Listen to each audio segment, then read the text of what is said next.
So you recorded yourself speaking and then you actually attempted suicide? Yeah, I did. Like I grew up with this perception that maybe actually I'm supposed to die early. I mean, you would like smoke every single day? Yes, every single day. 6 years? Yeah. Okay. Yes, if there's some things you can't change about what you did, you can't. The only thing you could do is to accept what it comes with and accept the lesson behind it. Since I've forgiven myself, this is the lesson that I've learned.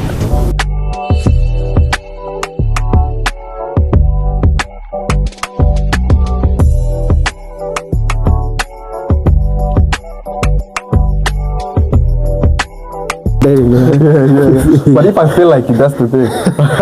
If I feel like, no, because you obviously look at a video and then you're like, you know, I think this would be authentic. But anyways, welcome, bro. Welcome. Let me call your name in full, bro, because I guess it's supposed to be formal. Khayelihle Mohlala. Yes. I got it right. Yes. Kaya, as I do every single day. Yeah. Welcome to behind the cover, man. I'm glad to be here. It's been a while since I've been wanting to come here. Definitely, but we've been wanting to sit down, and here we are finally. Yeah. You know, although I'm sick, but I said we're gonna make it happen because it's been long overdue. Yeah. You know. Definitely. So the thing is, you and I have spoken multiple times. In fact, yesterday you and I were chatting. Yeah. And I want this conversation to be as authentic as it can be, and I want it to be as raw as it possibly can be. Okay. Right. Cool. And I'll start this the same way I started it yesterday. I was going through your status, and you posted a Bible verse. Yeah. Like if you're watching this and you know Kai, you understand the gravity of that, you know, him posting a Bible verse. Yeah, but the thing is, can I just start with the thing is, me posting a Bible verse is not like that big of a deal. Yes, it is. I mean, it is, but for me, because I know you. Yeah. So when I saw the Bible verse, I was like, okay, what's happening? And literally in my mind, I went, I need to find this guy and I need to speak to this guy. Because as much as it's something I prayed for so long, but I didn't expect to just wake up so early and be like, yo, this is the day. Okay, let's start with this. I don't remember the chapter or that verse. Just remember the message. Okay. We have a screenshot. Okay. Yeah, it's cool. yeah. It's cool. You just put it on. Right. It speaks about. The thing is that me growing up, I've once read the Bible and stuff like Once. that. Yeah, once. You know, but I was not really that fascinated, and I love reading books, but I was not fascinated that much about the Bible, because to me it's like it's old stories, and sometimes for me it gets boring. But with that verse, like since I've known that verse or the message of that verse, it hits home. It speaks about God, in a sense that God has plans for us, and those plans are not to harm us but to nurture us and grow us. You know, that's basically the message of the verse, you know, of the chapter. And to tell you the truth, it hits home because of what I've been going through. Yeah. So what exactly happened to you? Let's just talk about it and get right into it, because something has happened, and I want you to be the one to bring it forth. And I'll ask it as blunt as possible. What happened to you? Well, you told me yesterday what you've realized in me. There's been a shift of identity. Sure. So I'd say maybe that, you know. And I don't think it's a shift. I would think it's just a growth, in a sense that whoever this is that I'm becoming is actually been there. It's just been a matter of giving that side of me to show itself and to be out. Sure. What's happening is that my perspective, my perception of life itself has changed. In what way would you say it has changed? Like, what was it then and what is it now? Well, okay, just to take you back, I'm an artist, you know. I'm Kaya. Oh yeah. I'm an artist. Yeah, I'm a musician, rapper. I'm a writer. I'm a reader. I'm a lot of things. You know, when I grew up, I liked writing short stories. From short stories, I went to writing a script. I actually came up with this movie about my life, which was called Khayelihle. Scripts. Yes. Okay. Yeah, and with that, being an artist comes with a lot of depression, with a lot of anxiety. Right. You know, because a lot of the times we don't feel like we acknowledged. A lot of the times you feel like you try stuff and stuff like that, but you don't actually get that acknowledgement that you actually deserve. So you usually like have this perception about life being fucked up, sorry for the language, like life being bad, life being not what it's supposed to be. So me, I grew up being a very, very happy, cheery child. Like people say I'm funny and all of that, but on my own, on my side, Yeah. I've been going through like darkness, facing demons, if you may say. Okay. You know, Okay. so I grew up with this whole perception of depression, you know, anxiety. So, sorry to cut you off. You growing up with this perception of depression, does that mean you, as in you, were depressed in that sense? Yeah, definitely was. But me, I had a funny way of showing it. It wouldn't be only the people who were close to me would know. Okay, Kaya is not okay. All right. Because of me, I'm not the type of person. If I'm depressed, you would see me, yes, but if you don't know me that well, you wouldn't see it. Because I'll still crack a joke. Right, because Kaya's a happy soul. Yeah. I'd still say whatever that's in my mind. Because a lot of the times the things I say, I don't think. I just do it. Yeah. Nonsense. Yeah, as you know. So with that, I grew up with this perception that life, I didn't deserve life. Like I grew up with this perception that maybe, actually, I'm supposed to die early. I mean, growing up I remember when I was in grade 9. No, not grade 9, grade 6.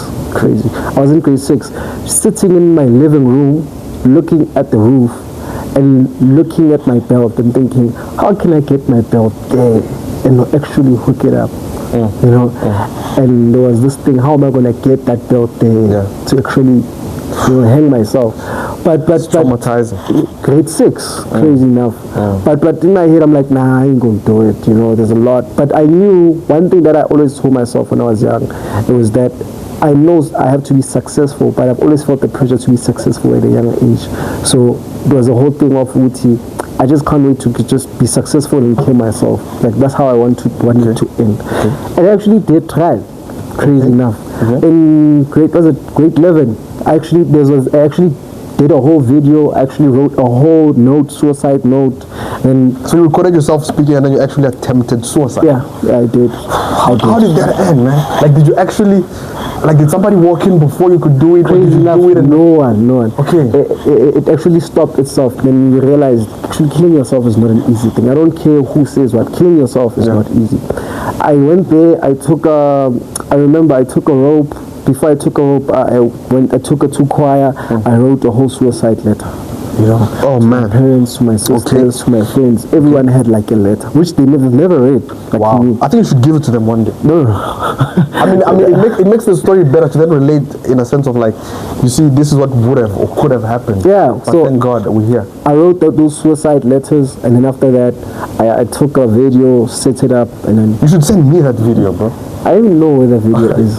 But what happened is I did set up everything and I put my head onto the whole thing, And then I pushed the stool, because I remember I pushed the stool. Bro, you are and it did hit me for a while, for a minute, for like whatever, not for a minute, but for whatever time it did. And I could, because of where I was in my bedroom, so there was a bed next to whatever I just set up.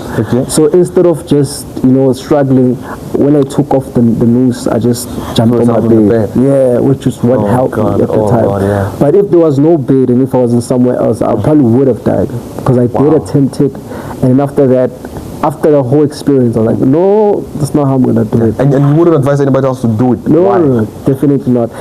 And I didn't only stop there. After failing to hang myself, I went to pills. Okay. Yeah, and a lot of people, my family probably doesn't even know this whole thing. Well, now they will know, because they're supposing they're gonna be like. So now when you get almost gonna be like, just don't be surprised when you find your dad with like a belt waiting at home. Listen, after that, I went to pills. You know what I took? I took like a bunch of Enos, like not one, not two. I think it was like about 12, 10, more than 10. But I took them in the afternoon, and I was like, yeah, I'm also ready to go. And all they did was just make me hella drowsy and tired. So it didn't work? Like 12 pills didn't work? Didn't work. Okay. All it did, just gave me a stomach ache or whatever for a while. Then after that, I was okay. And you never took to the hospital for that? No, never. That day, I remember, a lot of the times what I realized when I tried to kill myself, there's no one. Like, the first time I tried it, there was no one at home. Even before I tried it, I went outside to like find people, maybe someone who might change my mind, my perspective, someone. There was no one. Second time when I tried it, there was also no one. I was at home alone. So the other time when these things happen, I'm usually like alone, with all of that. But still, I'm not gonna lie, it's never worked. So it seems to me you're now, according to who you are now, embracing this sort of positivity. And I once heard Trevor Noah saying the scariest thing about letting go of who you are is the fact that you don't know who you will be Yeah. once you let go of who you are. Yeah. And you've managed to do that. You've let go of the man I thought I knew, and you've become this guy now. How did you embrace that fear of the unknown? Because you don't know who you will become once you let go of who you are. True that. I mean, even right now, I was not sure. I was not sure when I stopped smoking, because after all of that. Right, because I was hoping we'll get into that also later on. Okay, so with me, I am scared of what's going to happen, but I'm embracing it in the sense that it's like a journey, the unknown of not knowing what's going to happen, but it's like, it's going to be fun. Okay. Regardless of the fact that you're going to go through the low, regardless of the fact that it's going to hurt, you're going to cry, I might lose my mother, all of these things might happen, but the journey of it, the journey of the fact that after it happens, what's going to happen, how is it going to form me into becoming what I'm supposed to be. Right. So for me, it's like the journey of it. It's definitely. Yeah. In the channel, I once spoke about the fact that the adventure of life is the voluntary confrontation against all its conditions. Yeah. You've got to voluntarily face all these conditions, and that's where the adventure is found. Yes. Okay, so let's talk about this big thing of you stopping or quitting weed, or should I say quitting to smoke generally? Yeah, in general, smoking. Right? Yeah. So me, just to give you a background, I've started smoking from a very young age. I think I started smoking while I was in secondary. I think it was grade 7 or 8. Okay. Yeah, I started smoking then, and I stopped for a while. I think in high school. Yeah, I stopped for a while in high school, and then I continued right after high school, right after grade 12. Because grade 12 I was hit by I don't know how to actually describe it, but there was a time in grade 12 I was hit by this thing whereby I felt the need to just stop this life I was living and go to church and live a certain way. But it only hit me for like a small time. Right. So it was temporary. Yeah, it was temporary. I'm not gonna lie, it was temporary. And after that, literally after grade 12, because of the not having a job, not going to school, because I took a gap year, but I did apply to schools and varsity didn't take me, and then that depression hit. I straight up went to weed and all of that. So I've been I was smoking there for like 6 years straight, like 6 years That's straight. a lot of years. Smoking weed like almost every Now day. you're clean. Yeah. Thank God. Yeah. Now I'm good. Clean. Now I'm clean. And when I say 6 years smoking weed, I'm talking about like every day, bro. I ain't talking about like tough. Yeah, I'm talking about every day. How often do you take weed? Weekends. Weekends only. Okay. Yeah, I'm like Still not good. I'm not saying it's good, Cat, by the way. But okay. So relative to yours, you would like smoke every single day. Yeah, every single day. 6 years. Yeah. Man, okay. What is it like ending though? Before you carry on, if you can also talk about what it's like to just wake up one day and go, I'm stopping, because I've heard when you do that, you kind of like malfunction for the first few, whether it's weeks or days or whatever. It's just like withdrawals. Okay. Yes. Okay. I think what helped me is when I actually chose to leave weed. I knew when I'm gonna stop weed, I'm gonna have to replace it with something that's gonna take its place. Right. Which usually that's what you must do in order for it to be effective. If you're gonna quit weed, you must at least have something that you're gonna replace it with. Yeah. Okay. And in my situation, I was lucky enough to be in this institution that we're in, whereby I learned meditation and I went through that whole CDs program, which is what actually made me like say, nah, I'm good with weed. So you feel that is what fills the void? Yeah, it fills the void, because of now the feelings that I was trying to feel with me smoking weed, or whatever things or even the things that I wanted to forget while smoking weed, I've embraced them. It was like I faced the reality of things, and now I'm in a point in life whereby I'm aware what's not working. I'm aware what is working, and I'm aware that this is a journey. And life is not like suffering. Life is not tough. Life is a journey, and the journey is fun. The journey is crazy, yes, as I'm telling you, it's crazy, but it's fun. No one can dispute that. Life is fun, because if it wasn't fun, you would have the same thing over and over, and repetition of the same thing over and over is not fun, because now you know what to expect. I think it's Albert Einstein who said doing the very same thing over and over again and expecting a different outcome is insanity. Yeah, exactly. So what has that done to your relationship with your friends? Because I know a lot of the times to the guys that actually smoke, it's more often than not, the weed is what unites you guys. Yeah. If I should say. Right? So, you guys are together, you eat a joint and all that. What has that done to your friends now? Can you guys still chill? Do you still chill? And if you do, what is it like to witness the thing that you used to die for being passed around you and you can't even, you don't feel like you need to consume some? Okay, well, funny enough, man, I've never regarded the people that I smoke weed with as my friends. Okay. From the first Cat, place. you're not Kai's friend. No, Cat has been my friend. Okay. Because with Cat is different in the sense that we were not only combined by the weed. Whether I was high, whether I was sober, I could still chill with Cat and we could still have conversations. So the guys that were only connected to you through weed, what is life like with them now? I would say they look at me differently. They look at me. It's true. I think like they look at me with envy, and also others they look at me with jealousy in a sense that they I think I'm better than them. Because of now smoking weed and being stuck in that whole habit or whatever it is. It's not easy to admit to oneself that this is actually damaging because it's weed. Weed has always been presented as just this natural herb. It's from nature. I think we overlooked that so many times. Yeah, it's from nature. It's not a big deal. You just roll it up. Your grandfather used to roll it up. Your great-grand whoever, and then that's how we justify it to say, nah, my ancestors smoked it. It's being used in medical purposes, but not the same way.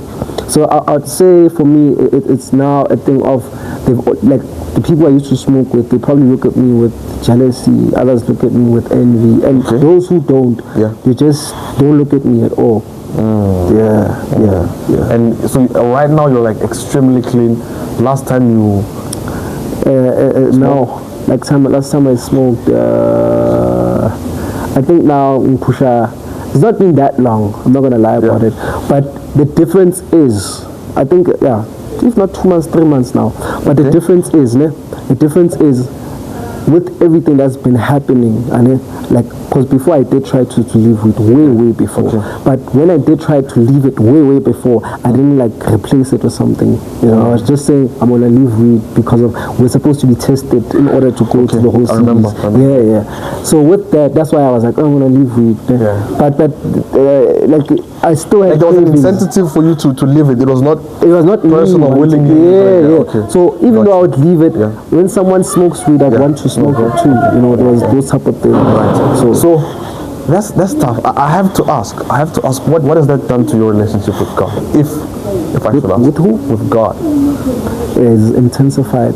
If more than anything, man, I've always loved God and I've always believed in God and all of that. But now the whole thing is just strong.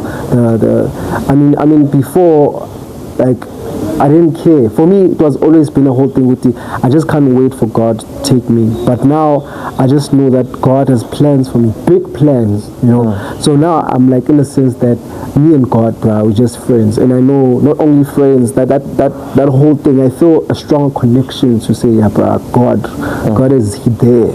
I don't care what you say, what you believe. And you were telling me the other day you actually went to church. Yeah, I actually did. And I was so proud. Felt so nice. In a very, very long time, For me, when I started smoking weed, I've always had a relationship that was not good with the church because of being afraid. Because my church is a spiritual church. I church at ZCC. And I actually got baptized in 2019. Remember the time I told you in matric, high school, I stopped smoking and all that.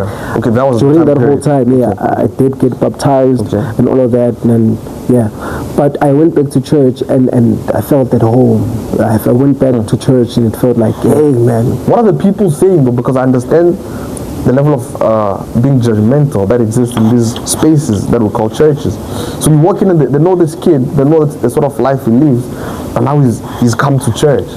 What's their expression of, or rather, what's their reaction to this shock? First of all, at my church, I think because it's a big church, they forgot about me. Oh, okay. One thing. You get that pass, lucky. Yeah.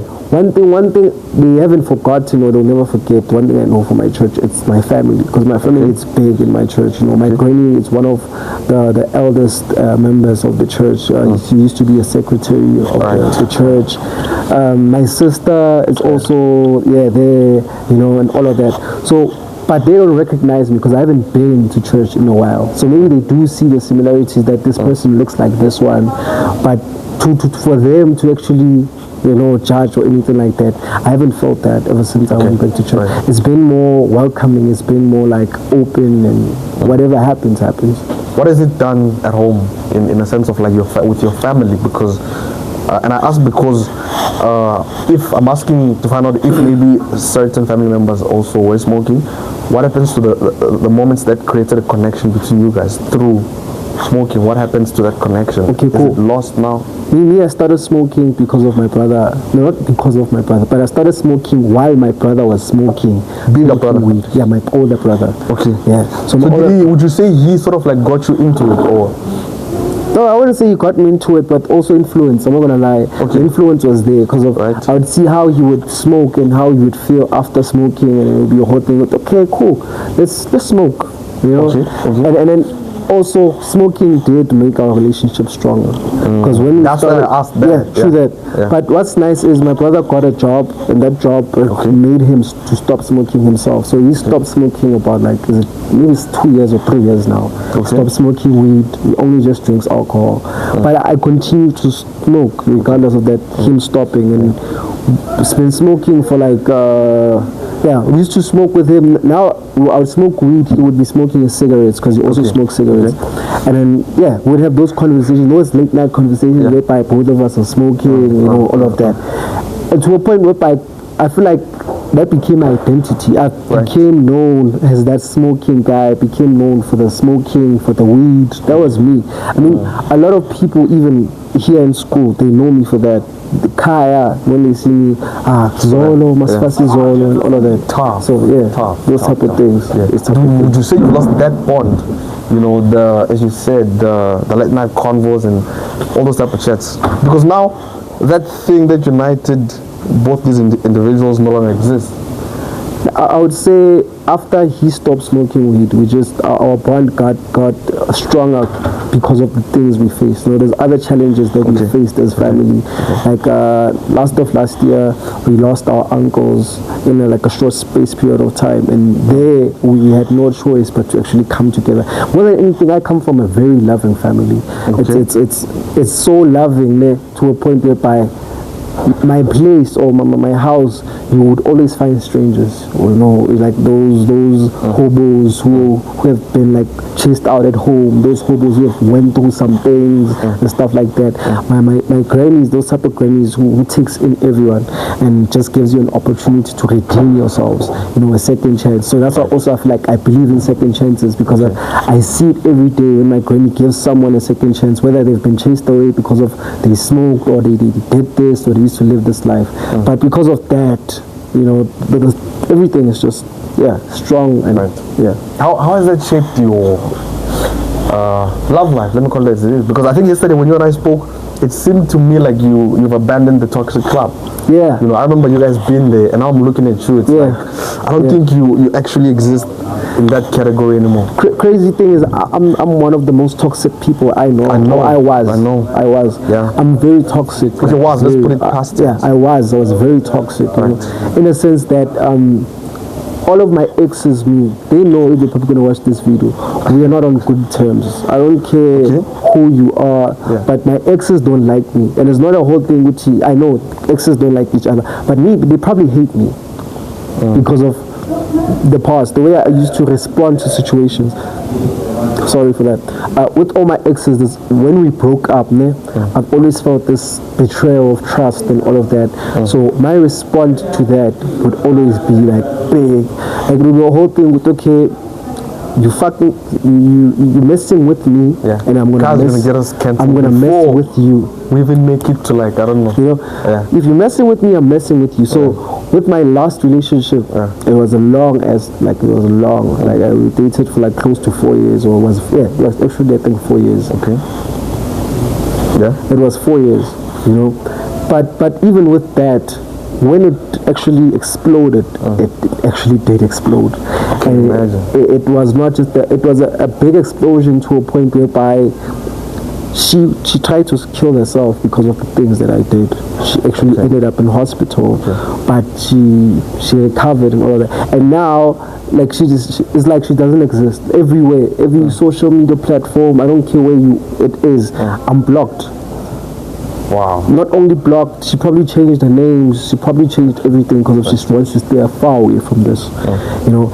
And it also took me a while for me to like get my mind over that, to also forgive myself for what I did. But I'm gonna lie, the experience that I've went through, I've reached the point where I'm at right now. I've forgiven myself for what I did to the girl, and if the girl's gonna watch this, I hope also she forgives me.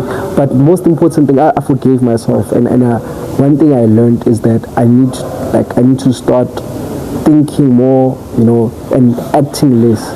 Yes, action is important, but in certain situations and when you know emotional, it's actually better to actually think than just do, because of emotions, they make us make stupid decisions. And I don't regret anything, you know. I know. Yeah, I don't think you're supposed to. Yeah, I don't regret anything, but one thing for sure is that I appreciate the lessons that came with the experience, that are the memories and all of that things that came with the whole thing. It was really nice. Talk to me about the whole forgiving chant. What a powerful message. I think you gave me yesterday. Yes. To be able to forgive not only yourself but also others. Yeah, with forgiving, I mean, as I was telling you yesterday, we humans, we sin on different levels, whether it's stealing, whether it's lying, whether it's killing. From your very own mindset. We sin on different levels, but we always, when we pray, we ask God for forgiveness and believe that God has forgiven us. Hence why we continue, hence why we see progress in our lives. And the minute you also believe in that, it changes your whole perception. Because if you can't forgive yourself, you always put yourself in situations whereby you feel like you need to punish yourself because of the fact that you think you owe this to the universe or you owe this to whoever. But forgiving yourself, it brings you peace. You know, yes, if there's some things you can't change about what you did, you can't. The only thing you could do is to accept what it comes with and accept the lesson behind it, to say, okay, you've forgiven yourself, you ask forgiveness like from the next person that you hurt. But what did you also learn from that? What lesson did you come with that, to say, okay, since I've forgiven myself, this is the lesson that I've learned. You know, so yeah, I'd say me forgiving myself comes from the fact that God has forgave me for the things that I did, for all the sins, for the smoking, for the lying, all of that. So yeah. How do you hope to love people now, which you think is going to be different from how you did before? Because now it's, besides the toxicity, you know, it's no longer there. The difference is that now I'd say I love people for who they are. You know, I love people for the space they occupy in the universe. You know, like if you're a thief, I know some people don't love you. A lot of people probably hate you, but me, I love you for what you are. For being a thief? No, not for being a thief per se. I love you for who you are. Because the thing is, we tend to focus on the negative. But also, sorry to cut you off, and also we use the things that people do to identify them. Yes, exactly. So theft would be something that you do, but theft is not you. Exactly, exactly. So with that, as a thief, remember, in order, you are there, and you being there made a job for the police to be there, because there wouldn't be the police without the thief.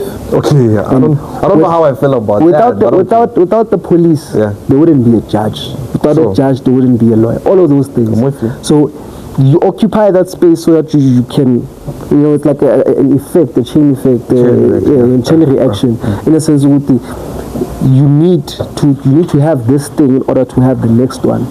And now I appreciate it for that everyone plays a role, whether it's something that you love. And let's not focus on the negative, guys, because yes, I know there's people would say, but that person is a thief or that person is a killer, but he's more than that. You know, and there's more to something than what it actually looks like. There's more to a person that steals than just the fact that he steals, because you don't know why he steals. You don't know why that person is a thief, what that person has went through, who's that person stealing for. You understand? So I feel like we need to start looking more into that than just saying a person is a thief or a criminal and all of that. Labels, yes. That's extremely powerful. Yeah. How long we got? I saw you doing the thing. Did you time us? Wow, Ken is awesome. So we're gonna definitely, if you ask me, have another sit down. But for now, allow me to end this in the usual way, like we end with everyone. I'm gonna ask you about, let's say, 4 questions, and I just want you to give me one-liners to these questions. Okay. You ready? Yeah. Okay. Question number 1: what or how would you define your purpose for the time being? To bring about positivity and hope, because we need more of that. More of that. Yeah. Question number 2: what is the best advice you've ever received? Don't stop and don't listen to anyone. 3rd: what is the worst advice ever received? Second guess yourself. Yeah. 4th: if Kaya was given a chance to rule the world and pass out one law that everyone else in the world has to follow, what is that going to be? Hugs are a mandatory thing, because we need to hug each other more. We need like the whole physical hugs connection. should be mandatory. Yeah, That's so good. Yeah, because bruh, just to go more into it is hugs, bruh. And there's people in the streets right now who could use your hug. Right. You know? Right. Yeah. But because of the dirt, you probably wouldn't hug them. You know? You probably is that something you experienced and then you went, I understand how important hugs are. Have you ever been hugged before, like a real hug, and I'm not too sure. How that thing feels like? I'm not too sure. I don't care if it's a woman or it's a man, but a hug brings about certain chemicals in your body that you can't explain, and there's like a sense of appreciation that comes with hugs. So yeah, I'd say hugs must be mandatory, and we just need to start hugging each other more and just that physical connection, because it goes far. You hug me, you make my day, bro. You changed my whole entire day, and now I'm positive. Right. I'm not trying to get a hug by guys though. We could make it specific where it's like as guys would hug girls, and then No. Even guys, bro. Because now we've made things about the whole homo thing. Everything. That's where I'm actually gonna land. Everything is like that. No homo. This. Now I can't hug.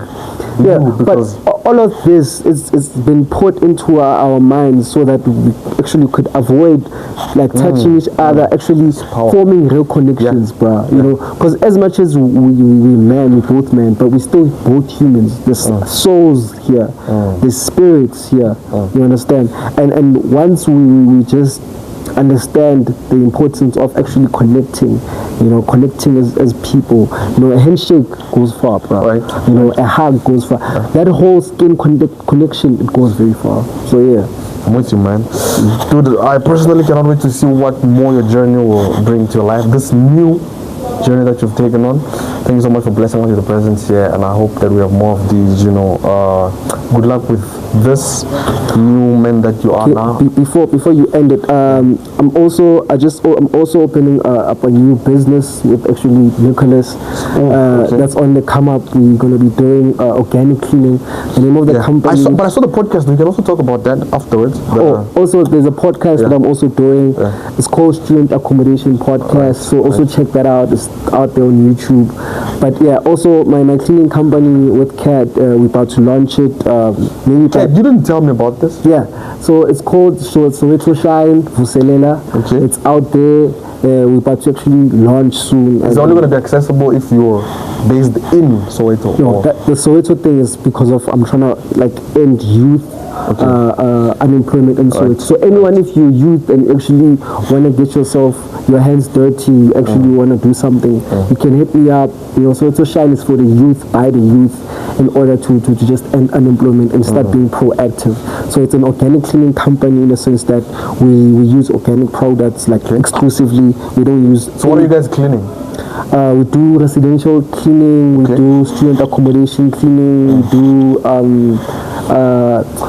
retirement home cleaning. So we just it's just that. Even guest houses. Right. Yeah, we also do guest houses. Yeah. Okay. No, shout out, man. I think we can definitely also have another chat where we actually just focus on that. Yeah. And get into the very roots of that. But shout outs, bro. Thank you so much for your time. Appreciate it. Definitely. Thanks, brother.